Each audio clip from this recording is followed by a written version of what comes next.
लगा आपको हमारा म्यूजियम? कितनी गंदी तस्वीरें और मूर्तियां हैं। आशा जी, इंसान जब पैदा होता है तो नंगा ही होता है। ये गंदगी नहीं, खूबसूरती है, सच्चाई है, और सच्चाई से इंसान को भागना नहीं चाहिए। ये आपने दरवाजा क्यों बंद कर दिया? हाय, बड़ी भोली हो आशा रानी, ये इतना भी नहीं समझती एक मर्द किसी औरत को अपने कमरे में बुलाकर दरवाजा क्यों बंद कर देता है? खैर छोड़ो इस दरवाजे को, तुम अपने दिल का दरवाजा हमारे लिए खोल दो। कसम तुम्हारे हुस्न की, हम अपनी तिजोरी का दरवाजा तुम्हारे लिए खोल देंगे। मिस्टर जेठा, मैं आपको एक शरीफ आदमी समझकर आपके घर में आने की गलती कर बैठी, मगर इसका मतलब ये तो नहीं है कि आप मुझे एक बेकार लड़की समझकर खरीदने की कोशिश करें। आपकी भलाई इसी में है कि आप दरवाजा खोल दीजिए, मुझे अपनी नौकरी पे जाना है। बेवकूफ लड़की, मेरी बात मान ले, तुझे तो क्या, तेरे खानदान में किसी को भी 7 पुश्तों तक कभी नौकरी करने की जरूरत नहीं पड़ेगी। खबरदार जो मुझे हाथ लगाया तो।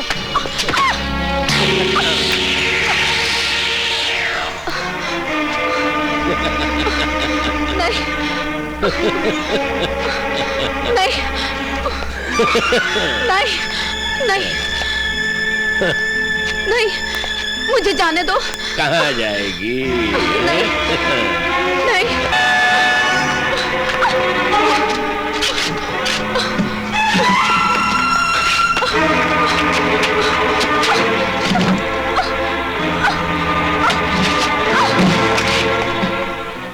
हाँ, भानु है। जेठा है। जेठा, अरे भेड़ा बोल, यहाँ है। हाँ सब ठीक है। क्या नाम चाहिए तू? अरे हाँ आशा। नहीं अभी नहीं आई।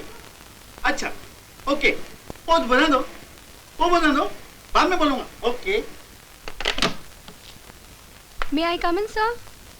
Yes come in. मेरा नाम आशा है। आशा, आई एम सॉरी आशा, ये नौकरी मैं तुमको नहीं दे सकता। लेकिन सर, मेरा कसूर क्या है? देखिए मैं टाइम का बहुत पाबंद हूँ, बड़ी तुम 1 घंटा तो पहले ही लेट आई हो। सर, आप जानते नहीं, मेरे साथ बहुत बड़ी ट्रेजेडी हो गई है। एक बदमाश ने। देखो यहाँ बहाना वाना कोई नहीं चलेगा, बड़ी तुम जा सकती हो।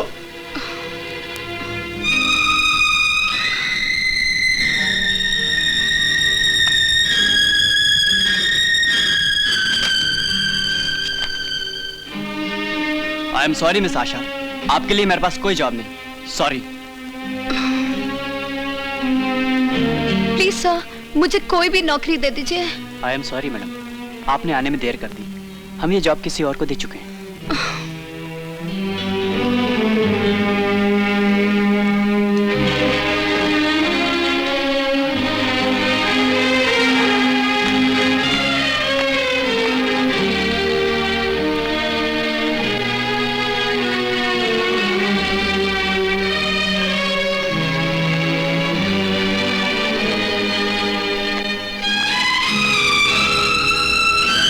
हेलो। देखा तुमने आर के जेठा को इनकार करने का नतीजा? शहर के ऑफिस का हर दरवाजा तुम्हारे लिए बंद हो चुका है। तुम्हारी भलाई इसी में कि मान जाओ। बेबी, इस थूक के छींटे जरूर तुम्हारे ऊपर उड़ेंगे, आई प्रॉमिस।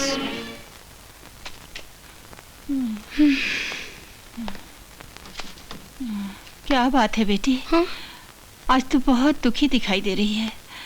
लगता है आज फिर तुझे नौकरी नहीं मिली। राहु हाथ धो के मेरे पीछे पड़ गया है माँ। लगता है मुझे इस शहर में कहीं भी नौकरी नहीं मिलेगी। ना ना बेटी, ऐसी अशुभ बात मुंह से मत निकाल। दिल छोटा मत कर, आज नहीं तो कल तुझे नौकरी मिल ही जाएगी। नहीं माँ, तुम्हारा ये सपना कभी नहीं पूरा होगा। मैं जहाँ भी नौकरी के लिए जाती हूँ, वहाँ मुझसे पहले मेरी बदनसीबी पहुँच जाती है। माँ, मैं तुम्हें कैसे समझाऊं? तुम्हारी बेटी की काबिलियत को नहीं, उसकी जवानी को देखा जाता है माँ, उसकी जवानी को। ये तो कैसी परीक्षा ले रहा है? माँ, माँ, माँ, दीदी देखो माँ को क्या। मैं जाती हूँ, डॉक्टर को बुला के लाती हूँ।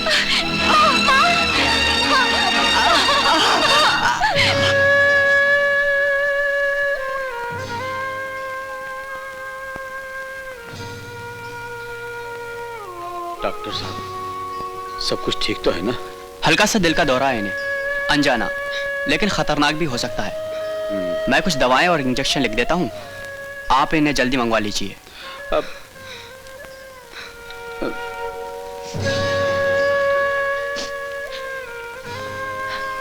कितने की आएगी डॉक्टर साहब? यही कोई 150-200 रुपए की। बापू। डॉक्टर साहब, हमारे पास तो जहर खाने को भी पैसा नहीं है, दवा कहाँ से फिक्र मत कीजिए आप।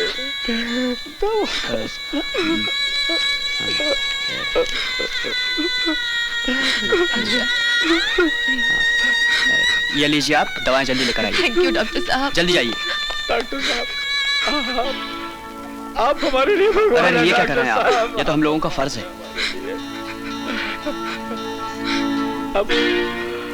अब तेरे लिए दवा आ जाएगी, आ जाएगी तेरे लिए।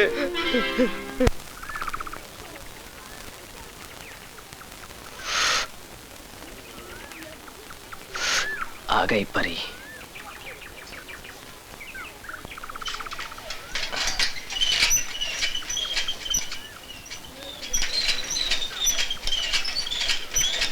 आज तेरी तो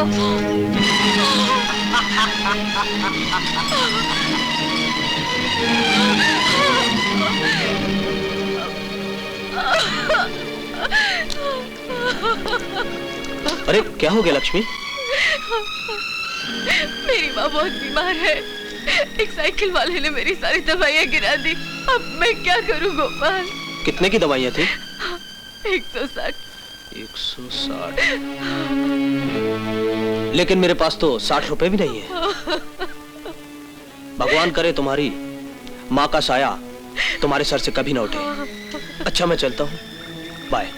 गोपाल जरा सुनो, एक दिन तुमने मुझे वो रास्ता बताया था जिस पर पर्स नोटों से भर जाता है। आज मैं उसी रास्ते पर चलने को तैयार हूँ गोपाल। नहीं नहीं लक्ष्मी, ये रास्ता तुम जैसी लड़कियों के लिए ठीक नहीं। बहस मत करो गोपाल, जल्दी चलो, मेरे पास वक्त बहुत कम है। तो फिर चलो।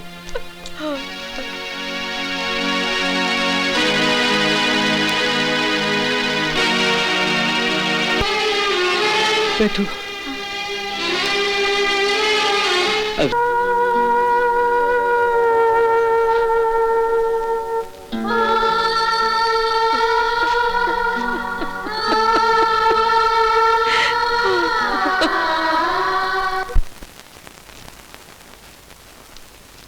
मैं तेरी बड़ी बहन हूँ, मुझसे मत शर्मा। ये बता दे, ये लड़का तुझे पसंद है या नहीं? समझ गई। इसका मतलब है मेरी बन्नों को ये लड़का पसंद है। अब जटमंगनी पटिया में जरा भी देने लगेगी, है ना? आप हमारी कंपनी के पुराने मुलाजिम हैं। जी। आपकी वफादारी की लोग कस्में खाते हैं। आपकी बेटी की शादी का मामला है लखपत राम जी, ये अर्जी मुझे कबूल करनी पड़ेगी। बहुत बहुत धन्यवाद मालिक, बहुत बहुत धन्यवाद। 25 मई की शादी तय हुई है, अभी तक कार्ड नहीं छपे हैं। कार्ड छपते ही पहला कार्ड आपको देने आऊंगा। आपको आना जरूर पड़ेगा मालिक, है? अच्छा अब मैं चलूं? मेरी एक बेटी नीचे रिक्शा में अकेली बैठी है, शादी का सामान लेना है ना, है? अब आज्ञा दीजिए मालिक। नमस्कार नमस्कार।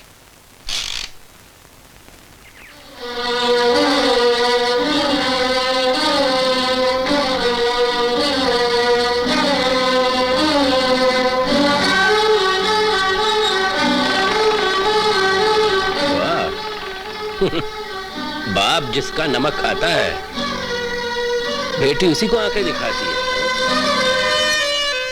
क्या सोच रहे हो अरुण? आशा, मैं सोच रहा हूँ कि काश मेरी वकालत का रिजल्ट आज ही निकल आए। कल सुबह मेरे माँ बाप तुम्हारे माँ बाप से मिलने जाएं, कल दोपहर में हमारी शादी तय हो जाए और कल रात को ही हमारी सुहागरात हो जाए। और परसों सुबह मैं आपके बच्चे की माँ बन जाऊं। हाँ। लेकिन हजूर, आपका ये सपना पूरा होने में बहुत देर है। क्यों? क्योंकि जब तक मेरी तीनों बहनों की शादी नहीं हो जाती तब तक आपको इंतजार करना पड़ेगा। अरे वाह रे ऊपर वाले, फौज तैयार करी तुम्हारे पिताजी ने और सजा भुगतना पड़ी मुझ गरीब को। ये कैसा इंसाफ है? अच्छा छोड़ो ये सब बातें। एक अच्छी खबर है। क्या? मेरी बहन सपना की शादी तय हो गई है। Really? और आज ही मैं पिताजी के साथ जाके शादी का सामान और कार्ड बांटूंगी। शुभ विवाह का पहला कार्ड आपकी खिदमत में पेश कर रहा हूँ।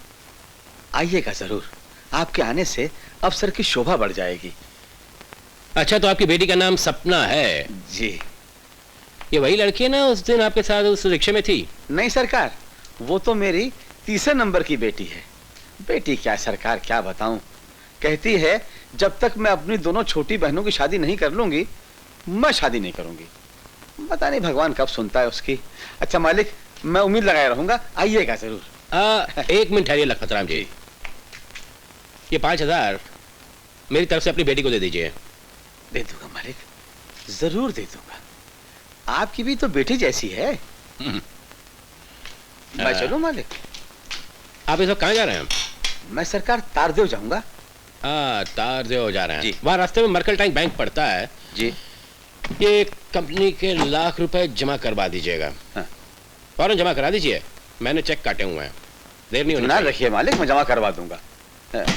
ये बैग में ऐसे ले जाऊं? हाँ ले जाइए। अच्छा, मैं चलता हूं सरकार।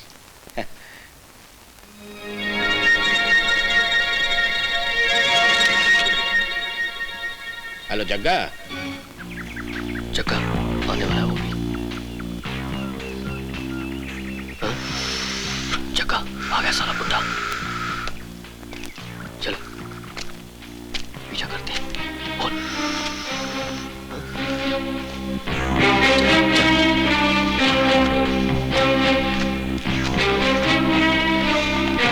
मैं लुट गया मालिक। क्या बकवास कर रहे हैं आप? मैं नहीं मानता कि आप जैसे तजुर्बेकार आदमी के हाथ से कोई लाख रुपए छीन के ले जाए। मैं सच कह रहा हूँ मालिक, मैंने बरसों आपका नमक खाया है। मेरी यह हालत और मेरा यह खून मेरी सच्चाई के गवाह है मालिक। लखपत राम जी, इस बुढ़ापे में अपने मुंह पे कागज थोपते आपको शर्म नहीं आई? अगर बेटी की शादी में कुछ कमी पड़ गई थी मुझसे क्या होता? ये नाटक करने की क्या जरूरत थी? मालिक, आप मुझ पर शक कर रहे हैं? तो और क्या करूं लखपत राम? तुम्हें हार पहनाऊं, आरती उतारूं तुम्हारी? वो लाख रुपया हराम की कमाई नहीं थी जो मैं भूल जाऊं, मेरे खून पसीने की कमाई थी। तुम्हारी भलाई इसी में है कि कल 24 तारीख तक वो रुपया मुझे वापस कर दो, वरना मैं तुम्हें गिरफ्तार करवा दूंगा। और फिर 25 तारीख को तुम्हारी बेटी की डोली नहीं। मत कहिए मालिक, ऐसा मत कहिए। मैं गरीब जरूर हूँ, मैं चोर नहीं हूँ, बेईमान नहीं हूँ मालिक, मैं बेईमान नहीं हूँ। दफा हो जाए यहाँ से, मैं तुम्हारी सूरत नहीं देखना चाहता। मेरा विश्वास कीजिए मालिक, मेरा विश्वास कीजिए। मैंने गबन नहीं किया है, मैंने चोरी नहीं की है मालिक, मैंने चोरी नहीं की है। मुझ पर क्या कीजिए?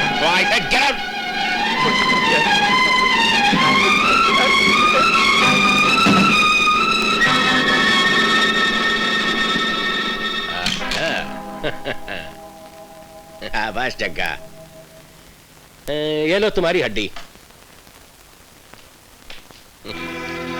अब वो पंजे मारने वाली बिल्ली आशा